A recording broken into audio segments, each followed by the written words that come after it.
All right, welcome to the Country Club. We're here live. We've got Darrell Maloney. I think I said that right. On Yep.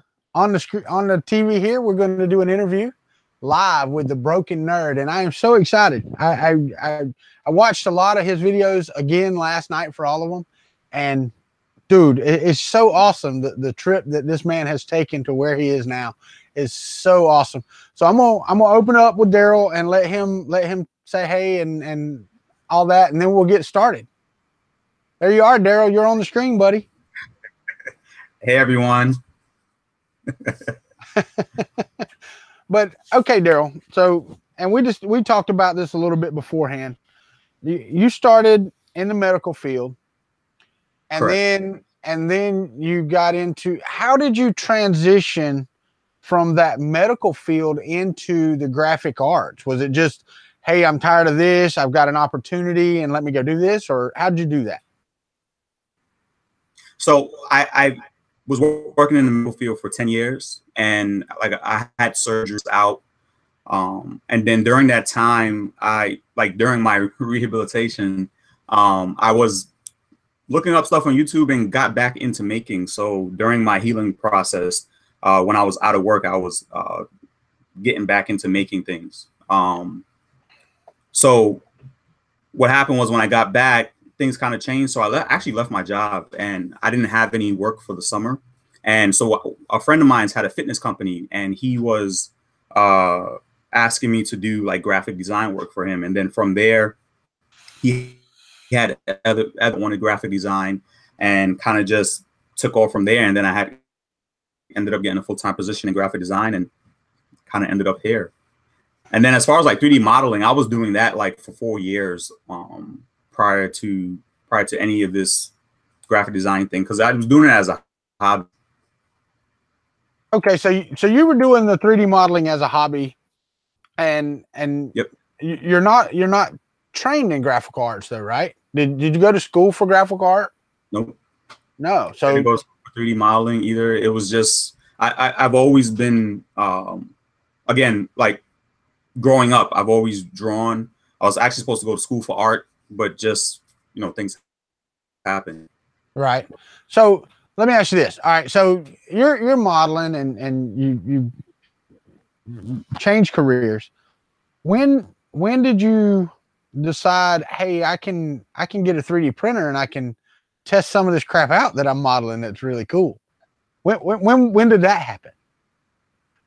It all started with Uncle Jesse. Oh, blame Jesse. I Blame love Jesse. I love that man to death. I gotta give a lot of the credit to him. He's been a real pivotal person in all of this for me. So anywhere where I can give him credit for it, I give it to him. So big shout out to I saw his video, and actually I think it was the Daredevil that he printed. And surprisingly, when I got my first printer, I was designing the Tesseract holder, and he reached out to me on the RPF. And the thing is, I didn't know it was him. So here's how this story went. So he reached out to me. I got an email. It was like late that night. I think it was like at 11. And I looked at the email and said, hey, I'm interested in your Tesseract holder, this, that, and third. So I kind of just blew it off. So the next morning when I woke up, I reread the email. And then he was like, I have this YouTube page, this, that, and the third. So when I looked at the YouTube, I told my wife, I was like, this is the guy I watch on YouTube. He's actually like reaching out to me. So from there, like our relationship has been excellent. So Uncle Jesse was that spark. And then I bought my first 3D printer March of last year. And then from there, just kind of like kept rolling. All right. So you bought your first 3D. What was it? What was your first 3D printer? It was the Monoprice. The Maker Select, or there you go. No, the Plus. I'm sorry. Okay, I got you. Okay. I still have it, but it's down for like almost a year now. I have to buy some parts for it, but then I moved on to the Spare, and yeah, just been. I think I have 10 printers now. You got me beat. I've only got 6, so I got some catching up to do. But you started in March and I started in June. So, you know, I got you, you got me by a couple months. So give me a couple months and I'll have 4 more printers. Wait, my wife is watching this. Shh. Now, here, question about that, okay? Because you're married. How supportive is your wife of your 3D printing and what you're doing? I mean, is it when you got your first 3D printer, was she like, oh crap, or was it, you know, that's cool, you know? I think at first the initial thought was that she didn't know much about it, and I kept trying to explain to her like, hey, I can do this with this. But after things started, like after she first saw like what it could produce, I think when I said I was going to buy the CR10, she kind of looked at me like, don't you already have a printer? She kind of gave me that look. But besides all that, she is 100% supportive of everything that I do. I talk about this in previous videos, but she was, besides Uncle Jesse, she was like that deciding factor of starting the YouTube page, because I was playing almost a year and I didn't know what I was doing, but 3D printing kind of was it. It felt right. And I kept playing with the idea for like the whole month of August, and she was like, look, I'm tired of you talking about it, just do it. And it's kind of just been taken off from there. Oh man, that's awesome. I mean, support from, you know, the community is one thing, but support from families is just as important, if not more important, a lot of times. Yep. All right, so you're March, you've got your printer and you start making things. Mm-hmm. All right, so I know your first video was September of 2017. Yep. So from March to September, you just played around, or I mean, were you working on projects? What were you doing? Just honing your craft, getting ready, or? So I have a few things in here that I was designing. So I think a lot of it was, I think my first print, my very first like big print was the Infinity Orb, and like after that, I came to the conclusion. I was like, you know, I want to try and because I was already 3D modeling. I didn't know there was such a difference in modeling for like, because I was modeling for like render purposes, for like VFX and just having like a render, versus 3D modeling for 3D printing. So the first model that I made, like I said, was the Tesseract holder. And when I put it to print, it failed. I didn't know what was wrong. And I went back and did some research, and I figured out that there were certain things that had to be in place in order to model a model for 3D printing. So I spent about a good few months modeling the Tesseract holder. I have the Thor the Dark World that I modeled. And I have a couple other things that I was modeling at the time that and I think the big project, because it was so, at the time, again, like I said, I was working with the idea of creating a YouTube channel. So when I did the Infinity Gauntlet, if you notice, there's not a lot of footage because I was unsure if I wanted to do the video initially. So I was taping here and there, not knowing that I was going to actually put the video together and put it out. Oh, well, and so you got it, and you're printing stuff. Now your designs are awesome. Thank you. Your printing is awesome. Thank you. But your finish work is second to none. Okay. I'm being for real, man. I watched the Stormbreaker hammer again for the second time, right? And it's just friggin' immaculate. I'm like, because I've tried sanding and priming and painting, and then I just end up with a model and I go, oh, I need to reprint that because it looked better before I started doing anything to it. So, that's the way my stuff ends up. And then and I've tried to watch other, you know, what's this Punish Props Academy, and I've tried to watch, and I try to do this, and I dab, and I'm like, oh yeah, no, that looks like crap. Let me start over. But you make it look effortless, and when you get done, it's like, dude, that looks like the real deal. You know what I mean? Like if you were to pick it up and hit somebody with it, it wouldn't break like plastic. It would cut them in half. You know, where did you get those skills, or is it just something you have a knack for and you have a talent for? I would say, and not trying to sound confident or whatever. I would say it was just a natural knack, because a lot of it too, I'm the type of person I learn by watching. And before I jump into something, I do a ton of research. So actually before I got into like the 3D printing and the finishing, I did watch a lot of Punish Prop videos. I did watch a lot of Uncle Jesse's videos. I'm a big fan of Cosplay Chris. I watched a lot of his videos. And just getting out there and do it. So the one thing for me, and I think like it's more of a nuisance for people, but I actually enjoy it. Sanding is one process that I do kind of enjoy. For me, it's therapeutic. I did make a post about this like maybe a couple months ago. My sister had passed away right when I had first got my first 3D printer, and a lot of the time that I took to kind of like get me through that was outside sanding, and I had a lot of time to process thoughts. So when I do that work, it gives me a lot of time I'm processing thoughts as I'm going on to work, but it's a therapeutic thing for me. No, dude, and sorry to hear about your sister too, by the way. But yeah, and it's not bragging or tooting your own horn or anything to say you have a natural ability. People have a natural ability for things. I mean, it just happens. You know, I have friends in the art world that they put a pencil on a paper, and then when they pick it up, there's this beautiful picture, and I can barely scribble my name. You know what I mean? It's just people have a knack for that thing, you know. But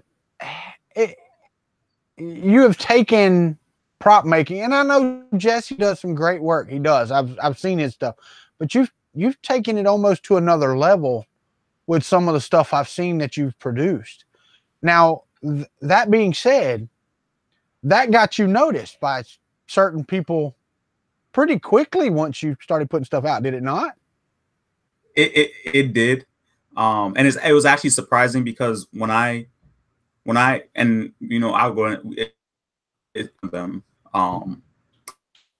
and then make as but Tested was one of them. I initially tagged them in a post, and my intent was, you know, when I tagged them, I said, you know, eventually I hope I'm good enough to be on Tested, and I didn't have any ulterior motives other than saying like, hey, I hope I'm good enough, because at the end of the day, like my wife will tell you, I'm hard on myself. Right. Have to be that way, but for me, it's almost a thing where the harder I am on myself, I feel like the better I produce, because like if I let up, I feel like, you know, the work is just gonna go to the wayside. But I'm almost harder on myself, because I'm like, all right, I gotta outdo the next project, and two, that's kind of detrimental to me too, because like if it doesn't turn out the way I want it to, I'm kind of even harder on myself. But it always me to do something, you know, bigger and I guess better in a sense. Right. Yeah. So it had to be surreal though when that call came back, when that came back. It did. I mean, what was your reaction? I mean, because I know I won a decent amount on a scratch off ticket one time, and my reaction was a whole lot of words to my wife and jumping up and down and that type of thing. What was the reaction of the Broken Nerd? So one thing, I'm very, very reserved. Contrary to like how I'm in my videos, like I'm very reserved. And I was actually driving to my mother's house because she had cooked that day, and I was driving to my mother's house, and I seen Adam's response to it, but at the time I was driving, so I couldn't like think. So I was like, the Twitter handle seems familiar, but I didn't know exactly who it was. So when I got into the house, I was like, no, this can't be real. So then I actually looked at it, and I was like, I saw it to my wife. I'm like, look, what did, and then from there, it was kind of just like a building relationship. Oh, okay. So the trip to the, I know you do 3D printing, and I watched the video again last night where y'all were talking about, where you and Adam were talking about, you did the helmets and he did a lot of Correct. the sewing stuff, right? Correct. So, Correct. I mean, what was that collaboration like? I mean, because I know I look around and you've got a lot of helmets and a lot of masks, a lot of hammers. So, I mean, it kind of worked in your favor and his, I guess, because I watched his show for sure, you know, and he did what he does well, and you did what you do well. and the results were amazing. I mean, it Thank really you. was. So that was like, we had, you know, multiple conversations prior to me coming out there and what parts we were going to work on. And it was kind of decided that I was going to work on the hard parts and he was going to do some of the fabrications for sewing and the cost, like the actual like physical pieces to wear. So being able to work with him. So I had this idea in my head that, you know, I was going to go out there. It was going to, you know, like it was going to be this thing where I was going to be like, you know, I run through this project and, you know, and like he just danced circles around me the whole entire time. He is quick. I mean, like it's mind blowing to see him work. He made a belt buckle within, I swear it was like 15 minutes. It may have been longer, but to me, it seemed like just like in 15 minutes, he had this fully produced belt. Well, you know, you were talking amazed. you were talking about talent earlier, and people don't realize, you know, everybody watch Mythbusters, everybody watches these day-long builds or whatever. Those dudes are really good. Him and Jamie were both very, very good at what they did. You know, you don't do props for 20 some odd years and not be good at it. And let me tell you, he's beyond full of knowledge. I mean, you can tap him for anything. And the thing about Adam is he loves to share. The entire time I was there, he opened up his shop to me. He opened up whatever questions I had, he answered. He loves sharing his workshop stories. Yeah, I mean, he was super open, super cool. You know, I love the time that I spent with him. So, well, and it's not just about him, but I mean, you found your niche in his shop, and I mean, and you know, that's difficult to do too, because I know from, you know, personal experience that when you get around somebody like that, you just want to sit back and you want to watch. You want to go, let me see. And you get caught, you know, and you're not doing what you're supposed to do. You know, you get that, I don't want to say starstruck, but you're starstruck. You're like, holy crap, that's Adam Savage over there. We're working together, you know? But so after that experience, and to be honest with you, go ahead. Because I think I was such in a surreal state. Because even when I left, I told my wife the last 2 days, and I was told, like, none of this still feels real. Like it still didn't feel real. Yeah. And the thing is, it probably still doesn't. You still look back on it and you go, wait a minute, was that a dream? Did I actually, you know, and there's video of it and you go, I remember that, but I was kind of floating. I don't remember that, you know, but yeah, no, I get that. I get that a lot. I mean, that's awesome, man. But anyway, okay. So enough about that. So you have done several things since then. Okay. Now, and like I want to go back to the hammer that I watched, the Thor Stormbreaker hammer, because not all of it's 3D printed. I mean, you did some stuff with the rope and stuff like that. So it goes beyond 3D printing. You're actually prop making. It's prop making, not just 3D printing.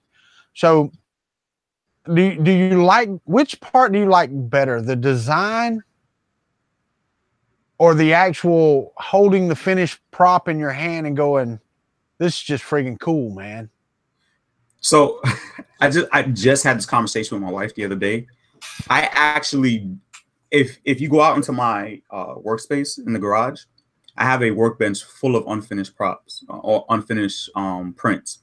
And a part of it for me is that I actually get sad at the end of a build, because it's like, oh man, I finished it.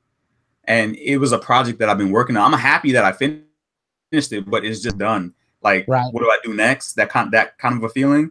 But and for me, the enjoyment alters. So like I wholeheartedly enjoy 3D modeling. Like that is something I enjoy through and through.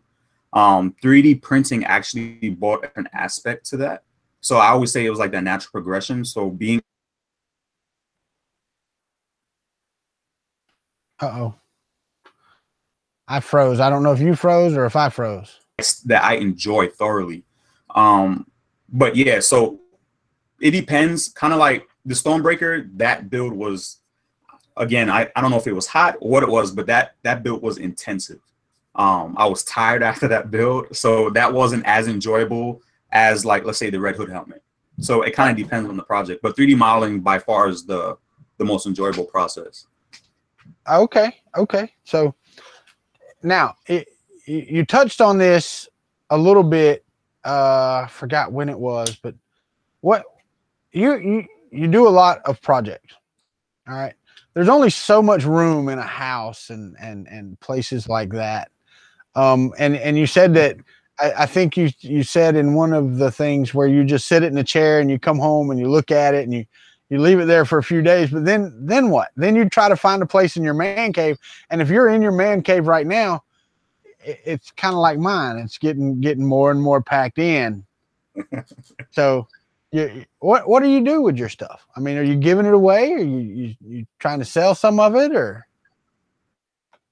get to a point where I'm either going to start giving them away or selling them? Because I'm like, I have stuff sitting on the ground because I have no.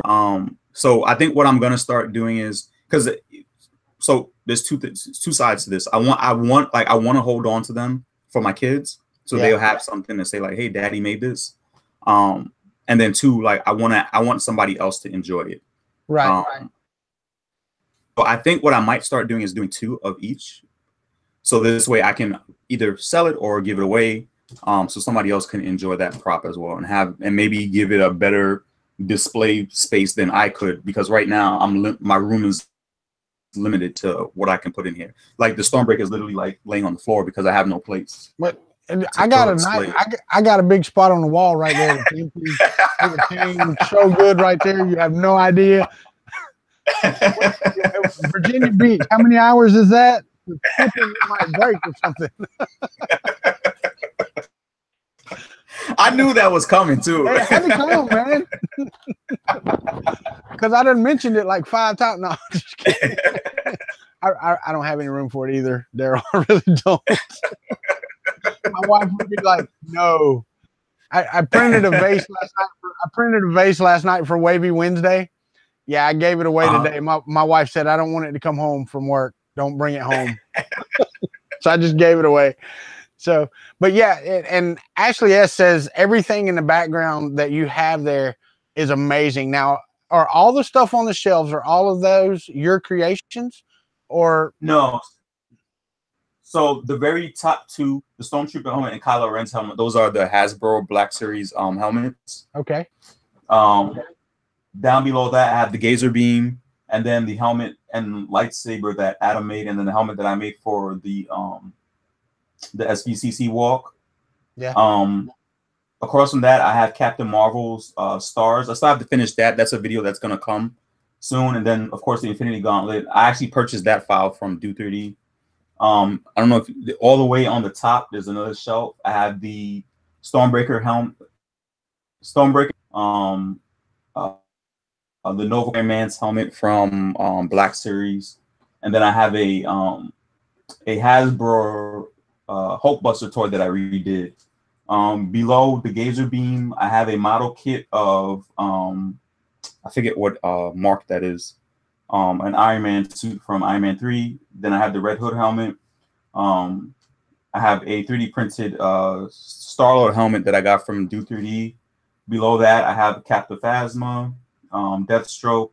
I have a Short Trooper helmet. And then down below here is one of my first projects that I did, coming back into, was I redid the piggy bank, the Infinity Gauntlet 3D piggy bank. Yeah. I had replaced all the stones and repainted it, and that's down there. And then over here, I have a bunch of Jack specific toys. And then back over here, these are like some Jack specific toys that I redid. Like I said, I'm a big fan of Cosplay Chris. So, redid some of those here. On my actual desk, I have some Jack specific toys that I redid.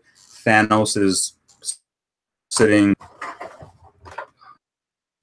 right here next to me. And then I have a glass display case, which the lightsaber is sitting in. And then I have the ether. Now, a lot of people haven't seen the ether, and I'll show it real quick.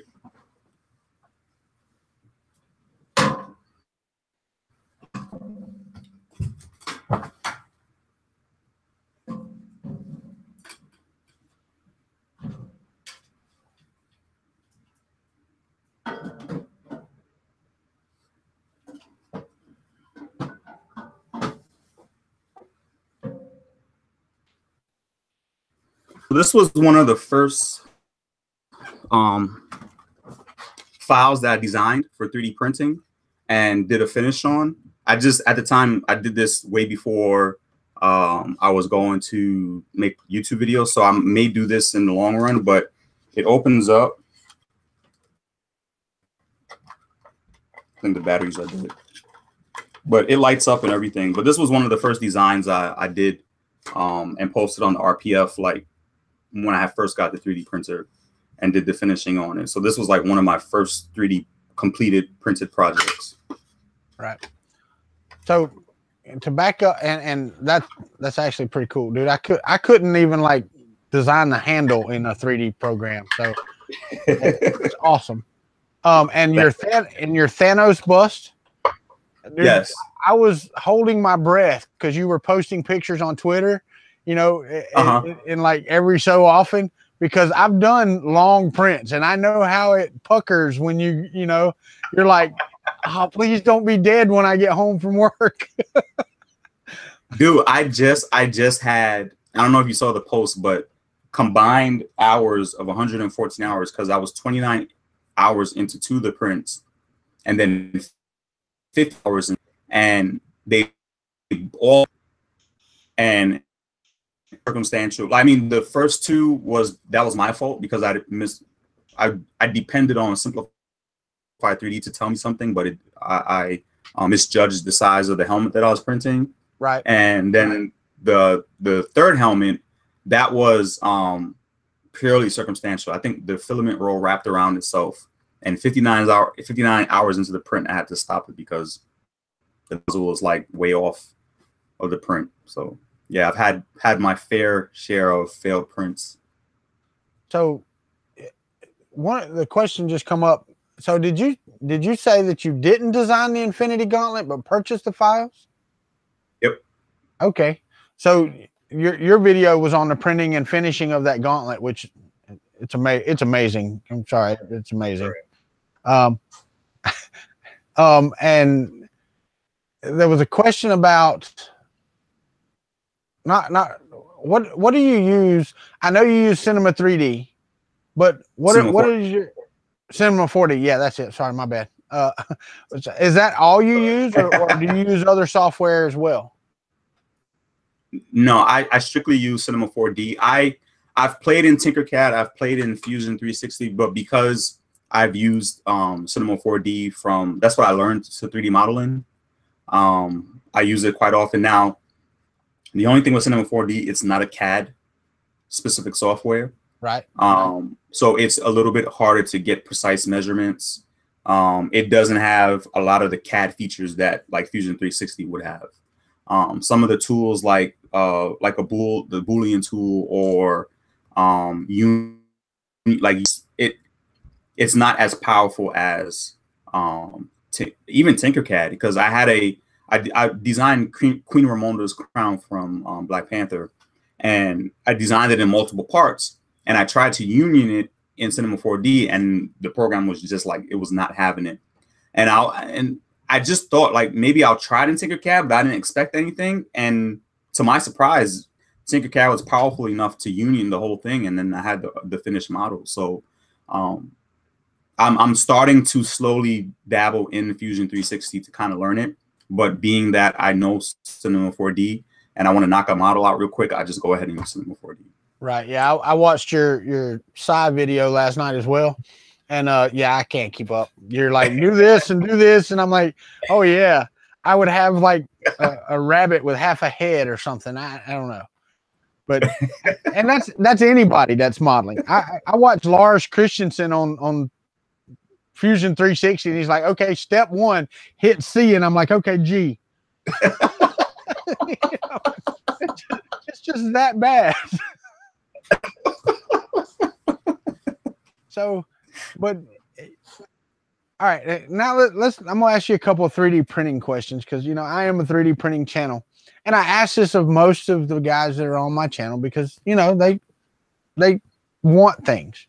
Sure. So right now you said you have 10 printers. Are they all FDM? You have all FDM printers? I have one SLA printer. You have one SLA printer. Which one is that? Do you have? Illinois, the Piopoly. Yeah. Okay. Yep. So just for your work, for what you do, Mhm. what are some features on printers that you would love to have that you don't have at the moment, that you could just say, if I had that, it would make my job so much easier? To be honest with you, because I have like some of the earlier CR10s, and I know this is something that's an add-on, but I just haven't done it yet. A filament sensor on the CR10s. But something that, like, if I could have personally a printer that like with minimal print lines, where I would have to do just like the minimal sanding. And I know the SLA printers do that, but again, the bedside is just not like intuitive to what I print, like an entire helmet. Now I know, I think from my understanding, Piopoly is developing a large volume SLA printer. And I would really like to see what that entails. But then again, the thing with that is it's the cleanup process and the chemicals that are involved. And I literally started printing on the SLA like days ago. And so I'm getting accustomed to that cleaning process, which is cool, but it's just a little bit more in depth than printing on an FDM printer. Well, not only that, you not only limiting the volume of what you can print, but the resin that you have to use is so much more expensive than PLA. Yep. You know, if you get halfway up a 500 by 500 by 500 print in SLA and it failed for some reason, that the cost is prohibitive sometimes. Yeah, and I was actually quite, because again, I'm still new to the SLA, and I was blown away by the prices of the resin. Especially for the Piopoly. And, I mean, I don't have that kind of money just to throw away for a print that fails. Yeah. So, yeah, I mean, I think as the technology comes along, we'll start seeing those things. But yeah, something that would print like with minimal print, like just comes out pristine. I know that's a dream, but. Well, they have some printers now that are trying the 3 lead screws that actually that level the bed to the nozzle, because the nozzle has a leading and trailing edge when you print, so it's either leaning forward or leaning back. That's why you print at 0.2 instead of 0.05. And what that is trying to promise is 0.005 layer height.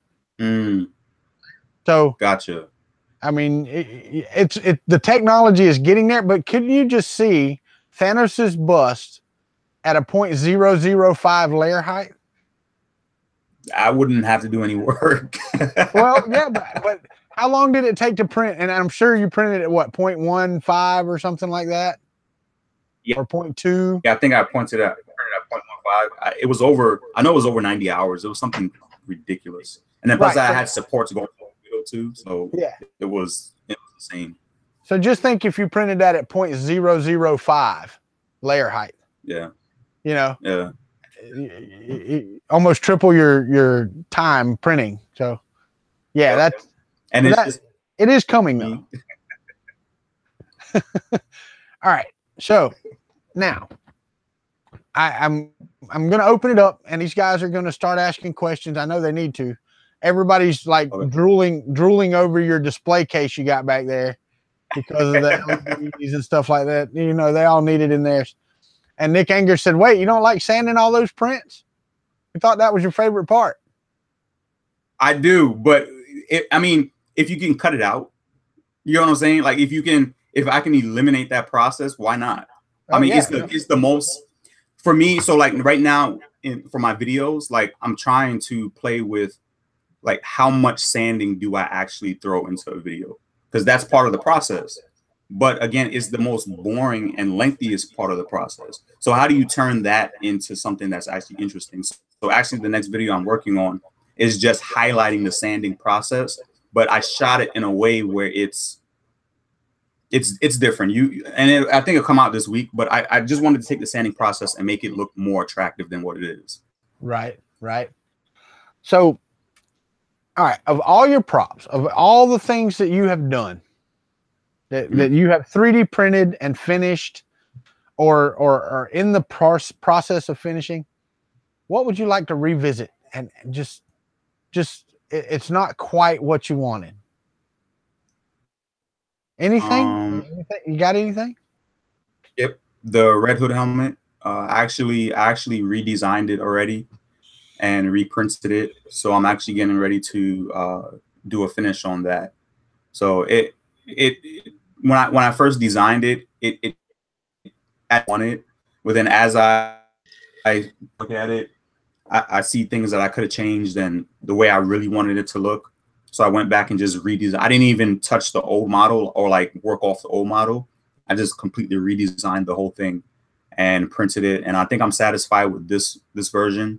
And I'm going to revisit that, and I'm do lights in the eyes and everything. So just going to go all out with this one. So have you ever thought of doing like the whole Iron Man suit? Because, you know, several people do them. I have, and the only reason why I touched it is for that particular reason, is that a lot, like majority of YouTubers, that's like one of the staple prints, the Iron Man helmet. Now I do have War Machine's helmet printed. I haven't done it yet. I did print the Mark 46 helmet, I think, or 48, and I haven't done the finish on it yet. But I'm more or less like, I want to see things that nobody's really doing yet.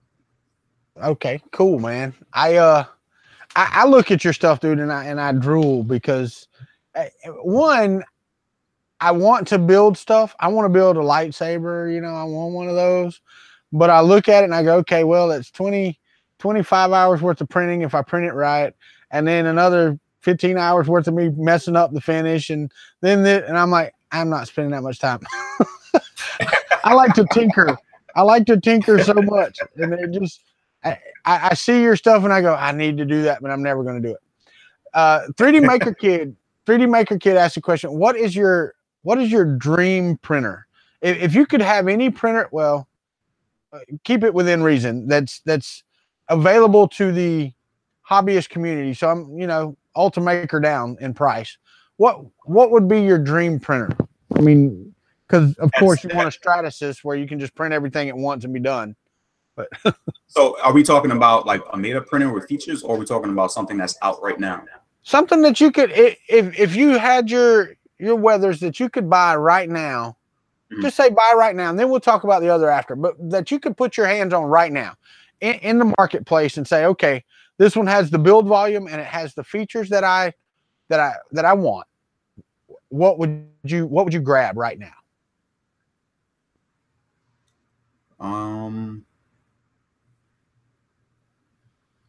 So there's actually 3 printers I'm actually like wanting. The Prusa and the Rays. So those are the 3 that like I have my eye on, but they're just like way out of my budget right now. Right. But yeah, those 3 printers, because of the quality of prints I've seen come off of those printers, yeah, those are in like my 3. If anything, my top 2 are the Ultimaker and the Prusa.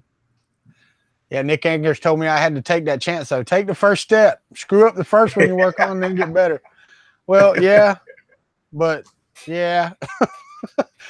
And Hawk 3D Proto said he's been a big fan of yours for a long time. So full of energy and incredibly humble in your success.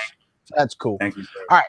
Filament Frenzy, and I don't know if you follow him on Twitter or not, but the man's prints are immaculate every time. Yep. I mean, I look at his and I drool because I'm like, I tried today to do my little wavy Wednesday thing, you know, the vase. And then the next thing he posts, I'm like, okay, I'm deleting mine now. Thanks, Tom. All right. So he asked, what project are you the most proud of? What are you the most proud of that you've done with your 3D printing and modeling? Oh, a project that I can't talk about yet, but once it's out, I think people will understand. But yeah, the project that hasn't come out yet that I'm in the process of printing now. That one I'm like really excited about. But if it's ones that I completed now, probably the Stormbreaker, because of just the labor that it took to get that thing together. Yeah. Now you had said in your video that you were going to like revisit the vines and all that. Have you thought? Yeah. Have you done that? Have you thought about it? I haven't done it yet. My wife says I have like slight ADHD because I like if I jump like projects. So once I'm done with it, I'm moving on right to the next thing. Right. And it takes me time to kind of go back and read them. And again, like I have a folder full of models that I haven't even like finished, 3D models that I haven't finished. I have a workbench full of prints I haven't even like touched yet. So I have content for a while. I just have to get it out. But it's always trumped by something that's more exciting to me. So like I just printed the Bucky O'Hare's blaster, and that's one I want to get finished. Yeah. Well, I know that feeling with the wife, because when I got into the 3D printing hobby, it was like in a long line of hobbies. I'm like, I want to do this. And then I don't know if you're like me, but I jump 2 feet into it with everything I've got. And then I get bored and I'm like, okay, I got to do something different. This is the way my hobbies work. But 3D printing's kind of stuck around and it's been really cool for me. Yeah, Nick Angers just said Stormbreaker was amazing. Saw the movie and wondered who would be the first to tackle it, and you nailed it. So that's awesome. Thank you. That's awesome. Thank you. And most of the guys and gals that are here have seen your work on Twitter, on YouTube. And people watch Tested. I mean, I'm sorry, but they do, because some of the stuff they do is just stinking awesome. And not only does he work quick and do great work, he is so smart, man. I've watched him figure things out, and I'm like, I'd have been stuck on that for a week, but and I'm still in awe of that. But I mean, okay, we're okay. All right, so let's go back. Do you have, and regret's not the right word, but do you have any reservations about what you've done career-wise and where you're moving? Do you have reservations in that, where this journey has taken you? I did. It was a thing where I would go back and forth saying, should I have left the medical field? I mean, I have a degree, so I always go back, but then my wife is amazing. She was kind of like that person that said, hey, if you don't let go, then how do you expect to move forward? And once I like let go, because where the hospital where I worked at is like literally like 5-10 minutes away from my house. And so like often we would drive past, like just going someplace. And then I would always get these feelings like, should I have left? And, not that life is bad, life is good. And the things I've been able to do since then have been great. It's things that I've never, if you would have told me 5 years that I would be here sitting even talking to you, I would have told you you're lying. I'd have told you that if you told me 5 days ago, man. 5 days ago. So it's a thing where in order to move forward, and once I did, things actually just started progressing in a way that I never thought it would. Yeah. Now, you also have a puppet build that I see here. So yep. Are you into that as well? I mean, are there more of those, or I mean, what do you got there?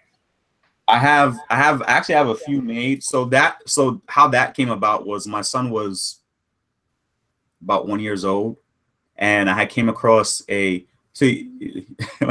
is a bad thing for me. I hear you.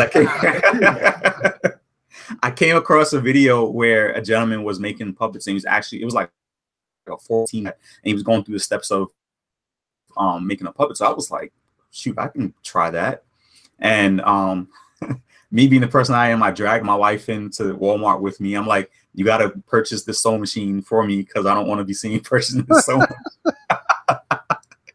So I went in there, bought a sewing machine, and I don't have it with me. I actually gave it to my niece. The first puppet I made, I gave it to my niece, and I've made Now, to be honest with you, I only do like maybe 2 puppets a year because, and it's not that the materials are expensive. It's just that it's more than just a day build. Like, it actually takes me a few days to put together a puppet. And that video that I had posted was actually like a night, and then like 3 days afterwards, finishing that puppet and refining it. Right. But yeah, I enjoy doing it. I'm gonna do more coming up in the next few months.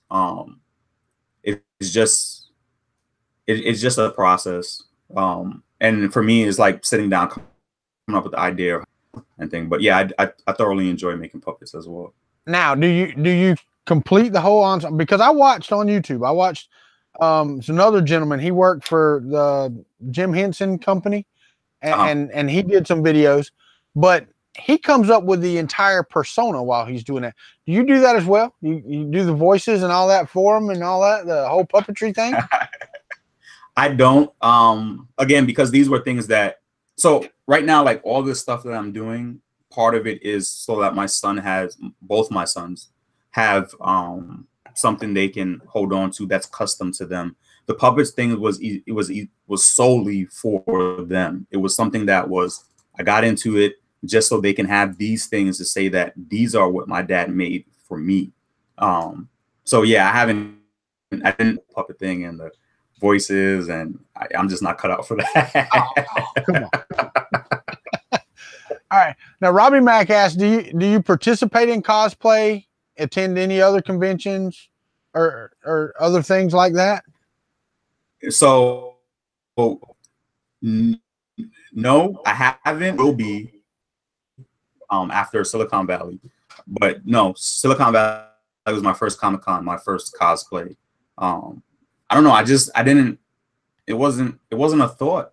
I'd say, like, as stupid as it sounds, it wasn't a thing that I say, hey, I'm gonna dress up and go to. I always wanted to go to Comic-Con. Like, me and my best friend in New York always would like try and plan to, but either my schedule was off or his schedule was off, or it'll fall on a weekend where I can't get off, so it was always a thing that we wanted to do. I just happened to have the chance to do it in Silicon, but I do plan on going to New York. I don't know if I'm gonna fully cosplay and enjoy.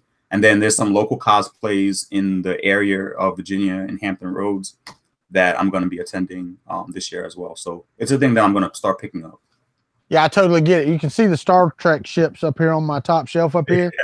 And I've never been to a Star Trek convention of any type. Wow. And I love Star Trek, Star Wars, Star Trek. They're, my 2 favorite franchises. But even when we went to California for our trip to California, we took the RV. On the way back, I'm like, we're going through where Area 51 and all that. We're going out there, Wow. We went to Roswell, New Mexico. I mean, it was I had to. It was on my bucket list. I was very disappointed when I went, but it was on there. So yeah, David Olson said you should go to Comic-Con San Diego, not Silicon Valley, but the San Diego Comic-Con. Yeah, I wanted to. Again, I was going through some personal things, so I couldn't take the trip. But definitely next year I will be going. I know that's the biggest one. I think Silicon is the smallest one out of the 3. But yeah, I'll definitely be going next year. Well, I will tell you that a lot of these people here that are in this list would love it if you would take a trip in March to this little town called Goshen, Indiana, where they have the Midwest Rep Festival, the 3D printing mecca, as you would in the United States. Yep. So, because it really is, because a lot of your stuff is 3D printing, and you do the finishing, and dude, people would they'd pay dollars to go up to your table and just hold your props. I know they would. I saw Uncle Jesse at Earth this year, with his props and stuff. So yeah, you'd be like one of the best tables.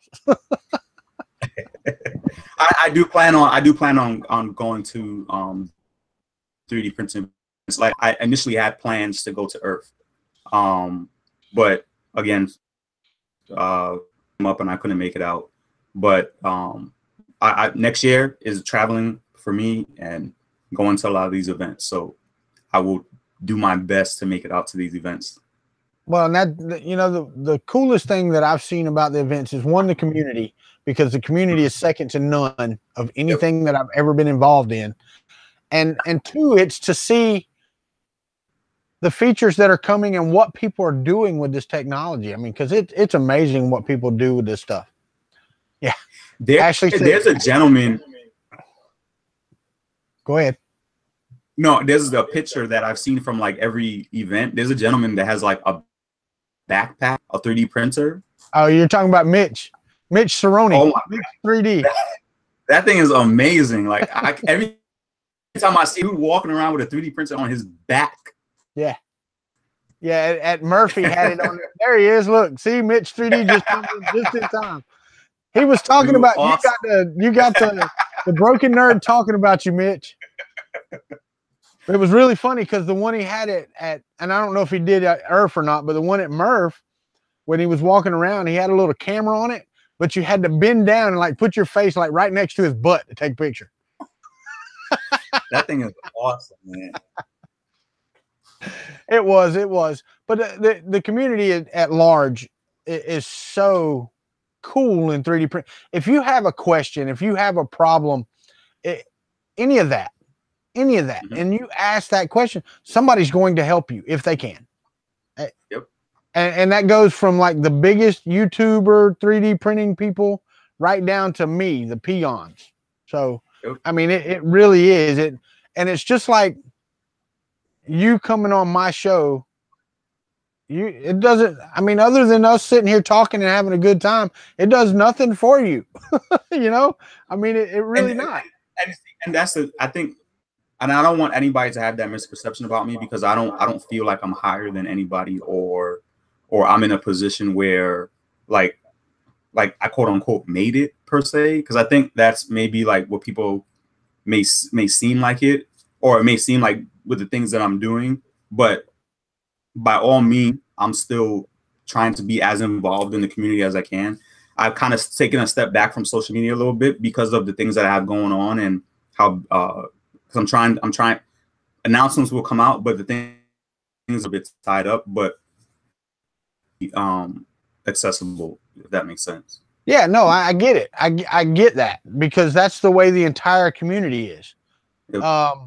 Chris Freezy answered that. He uses Cinema 4D to do his models with. Awesome, man. There's not a lot of people that actually use it for like modeling for. I think there's a I think his name Sean from Tested. I think he uses it as well. But there's a very limited amount of people. I know Jeffrey uses it as well. But there's a very limited amount of people that actually use it for like 3D printing, like 3D modeling for 3D printing. Well, I kind of looked at it today after I saw that that's what you were using in the side video. It's kind of pricey for me. Yeah. See, I got it like a while back. Yeah. And yeah. So I mean, that's the downfall of it, because like I would like to do more tutorials on it, but pricey that like doing that versus doing a tutorial on Tinkercad, like it really outweighs Tinkercad and learn it. Right. Well, I mean, but now I will say that the look of Cinema 4D looks like Maya. It looks like 3D Studio Max. So, I mean, it may be something similar, you know, that they could use across those platforms. So it may not be just limiting to the Cinema 4D. Mitch said, which Star Wars movie is your favorite? Oh, I don't. Come on, you can do it. Step on a limb. Man, I don't know. Like, I like them all. Besides like the first two prequels. And see, you say that I'm gonna help you out here, because you say that. I'm still on the fence whether or not I like Episode 8 as much as I like the first two sequels.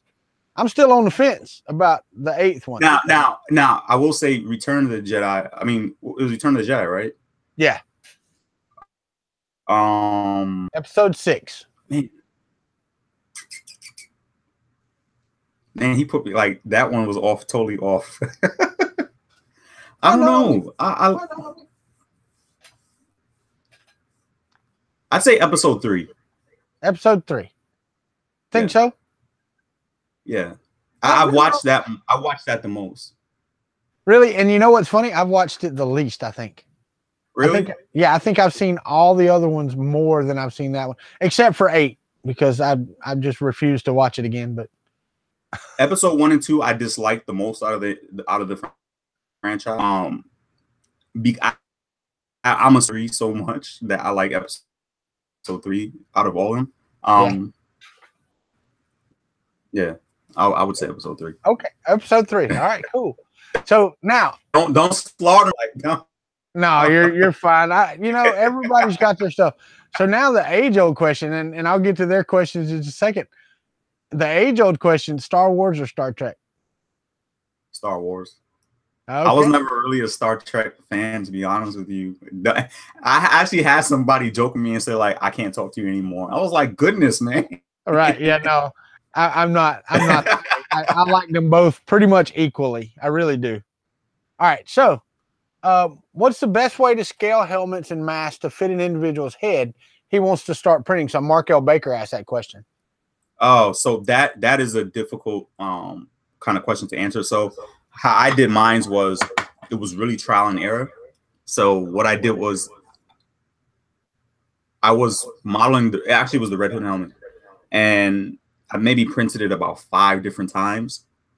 And when I finally got the scale with me, I bought that scale helmet back into Cinema 4D and scaled the head model that I used to fit, and that's the size that I use for now. Now I will say that being that my head circumference is 24 inches, I know that anybody with a head of 24 inches will fit the helmets that I produce. Right. So for me, at least for me, in my process, that's how I went about it. Now I don't know how anybody else does it. I know Uncle Jesse has a video of like how he kind of cuts the helmets, fits it to his head, and that's a good process too. That if you want to kind of find out how to do that, but in terms of like 3D modeling something, that's how I did my process. Cool, man. You do it. John from You Do It asked, Darrell, which version of Cinema 4D are you using, Studio or Prime? I missed that. I didn't hear that. What was that? Studio. Oh, okay. So you use Studio. And Tom, the filament god, Filament Frenzy, asked, what's your favorite filament? If you have to buy one to print your props, what's the first one you're going to go, give me that? So it's 2. It's IC3D and BAMTech. Okay. Those are my go-to filaments, IC3D and BAMTech. I love those 2 filaments. I just actually got some rolls of filamentum, and those are actually pretty nice too. So I may start purchasing some of those as well. But IC3D and BAMTech are my go-tos. Cool. And 3D Maker Kid said, that's it. You like episode 3. He's unsubbing and leaving all of YouTube. YouTube for the 3D Maker Kid. You've done it. He's out. He's out. So sorry, dude. You're gonna make me go back in there. I'm gonna go in my living room when we're done with this interview, and I'm gonna put episode 3 on, and I'm gonna force myself to watch it again. Just to make sure that I don't want to watch it again. Well, and it's funny because people are like that. And I didn't think 3 was a bad movie. It just wasn't my favorite, Yeah. I can put on episode 4, 5, and 6 forever and just watch those forever. Star Wars it's a topic I don't like to discuss per se, because I know how the fans get. I know I've seen the backlash. I've seen like people are hard about Star Wars. And I'm not a diehard fan, but I'm a fan of it. Yeah. And like I mean I know enough, but not just like spitting off the top of my head. Like some people can recite the canon like it's the Bible, or something. I don't know. Yeah. All right.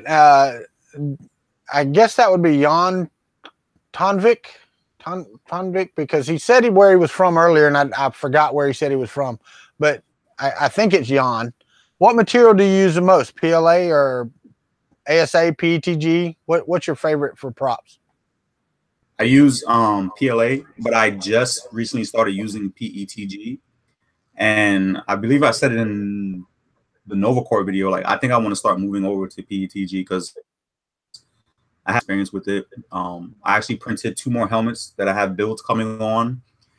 Excuse me, in PETG, and it sanded really well. So yeah, PETG is. I mean, primarily I use PLA, but I would like to move over to PETG. Yeah. Yeah. Nick Anger said he's got to go. I don't know if you know Nick, but he said he's got to go. So. All right. Bye, Nick. And Ashley said he's from Sweden. So. Okay. So, and Ron, the Happy Extruder. I don't know if you've ever met Ron. Ron, yeah, I know Ron. Ron is a good guy. Ron is a good guy. I've done a couple Makers Fair with Ron, and we hung out in Jacksonville at the Makers Fair. Ron's a great guy. What brand of airbrush paint? I would think, not because it's got brush ain't, but I'm pretty sure it's paint. Yeah. Do you use what brand of airbrush paint? Tamiya and Vallejo. Okay. I have no idea what either one of those are. So those are kind of like, besides there's another brand that I just bought the other day, but Vallejo I think like is like one of the bigger brands, Vallejo Air. And Tamiya is like, yeah. Yeah, I got a kit. I got a kit that came with 3 airbrush guns, and you can see wow. Right here, see the plastic boxes right here? Yep. Right here. It came with 3 guns. It came with 6 paints and a compressor, and the compressor's in a box over there. The guns are up there, and I have no idea where the paints are. I took it out for like 5 minutes, and I went, well, that looks like crap. I put it up, and I ain't used it again. It takes some getting used to. Like, it took me a while to get used to, and I'm still not like majorly good with using it. But like I actually want to start using it more than I actually use it now. All right, so we're going to go down through some questions now because people are starting to ask stuff. How has PETG been to paint? Any differences between PLA and PETG for paint wise? Getting it to stick or anything like that? No, because I always do a coat of primer over it, so I'm not like, I haven't seen a difference. But in terms of sanding, yes, but in terms of like painting, no, because I do heavy coats of primer over before I actually lay down the final coat of paint. And I'm sure that PETG has to be easier to sand because of the temperature. It doesn't get as soft and mushy as PLA does as you're sanding. Yep. Okay. All right. Chris Freeze asked, why did you choose the name The Broken Nerd? Where did that come from? So let's get into that, because there has been, I've actually been contemplating changing names with an individual yesterday. Individuals watching this or happens to watch this, thank you so much for that information that you gave me. The Broken Nerd comes from when I was growing up, like being a quote unquote nerd, because right now nerd culture is an actual thing, like it's pop culture, like right, it's cool, like into geeky stuff. When I was growing up and I grew up in that stuff wasn't cool. Like me and my best friend, we talk about this all the time. Like we got picked on, we got bullied, we got all that stuff. And for me, like it's like if someone is to see me not knowing any of this, forget all this 3D printing, forget that you even seen me on YouTube. If somebody sees me walking down the street, they would never think that I'm a nerd or quote unquote a nerd or into this stuff. I have tattoos, everything. They wouldn't think that. That wouldn't cross their mind. So for me, the Broken Nerd is breaking that stereotype of what a nerd is per se, and breaking all that what society dictates somebody that's into this culture should look like or be like, if that makes sense. So that's why I came up with the Broken Nerd, and that's why I stand behind, and that's why it's personal for me. And then the individual I was talking to, he said, because it's personal for you, you shouldn't change it. Because I agree. Because what you just said describes a lot of us. Okay.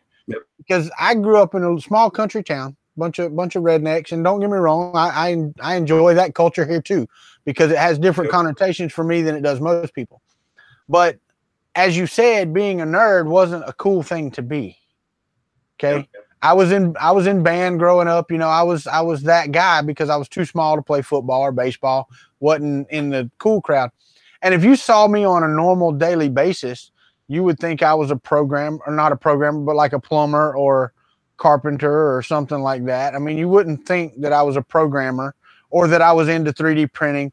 When I went into Ace Hardware, you know, I had on jeans and some boots and a camouflage shirt, and I was looking for some threaded rod to make some lead screws out of for a printer. And the guy came up to me and he said, what are you doing? I said, I need some of these to make a 3D printer with. And he goes, well, what? And it blew his mind that I even said the word, you know? So that actually describes a lot of us. And I think that you should keep that name because it resonates with people. Yep. You know? And for me, like, I was always trying to find a place where I fit in. And this community has been so accepting. Everybody that I've interacted with, everybody that I have interactions with, it felt right.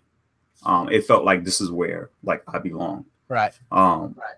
So this is, although it's fun, it's still personal for me. You know, it still has a meaning for me, because at the end of the day, like, I could walk into Michael's and I'll get looks as to, like, you know, what are you doing in this aisle? Like, I'm in the fabric aisle looking for fabrics, but nobody has no idea. So, you know, society dictates what we should be. And I'm trying to break all those stereotypes of what society dictates what we should be or what we should be doing. So that's part of what the Broken Nerd brand is. Yeah. See, my wife doesn't own a sewing machine, but I own two. See? So, yeah, no, I get it. You know, Shane from Prusa Research. I don't know if you know Shane from Prusa, but he works tech support for Prusa here in the US. Wow. Yeah. And he asked, question for Darrell. What is one prop design you are wanting to do so badly, but time constraints are keeping you from it? I printed the Ironmonger helmet, 1-to-1 scale. I would love to do, like, the entire suit, which stands, like, I don't know how many feet. There's just no way I can do it now with the space that I have. So that would be, like, a project that if I had the space to display it, if I had the resources, I would definitely do something like that. Well, the problem is the more space you get, the more stuff you make, the less space you have. I mean, that's that never-ending cycle, is it not? I don't know if more space is a good thing for me or not. Yeah, when you walk out back and your wife goes, but you already have a 4,000-foot garage. Why do you need more space? Exactly. Okay, and Martin, who is from Iceland, I don't know if you know 3DP Iceland or not. He does the cool topographical maps that he paints, and he's like, I heard from a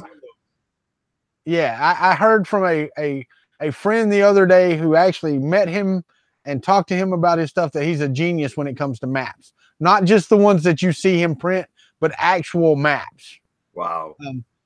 Are you into Viking props, helmets, axes, and stuff like that? I would like to get into, that's what I'm going to start doing now, is moving like them. So I'm trying to find things that are outside of that realm that are interesting. If you have anything that you want to see me do, send it my way. Yeah, you need to go watch, like, the 13th Warrior and do some of that stuff. That movie. It's an old movie. Have you ever seen that movie? I haven't. You have not? You should watch that movie. It's a good movie. Okay, if you could choose anyone to collaborate with now, who would it be and why? Repeat that. It was breaking up. Okay, sorry. If you could choose anyone to collaborate with right now, who would it be and why? Great with, I would have Uncle Jesse, because again, I owe him a lot. I keep saying I owe him my firstborn, but yeah, he's been such an inspiration for me. He's been such a wealth of information for me. He's helped me make connections. And actually, because I think we're actually supposed to be working on something together, and I'm just waiting for him to send me the reference pictures. But yeah, he collaborations. I would. That would be your pick, huh? Yeah. All right. So Hawk 3D Proto says, can you model up Bruce Lee? Can I model up Bruce Lee? No, I cannot. I'm not that good with sculpting. That's something I want to get into.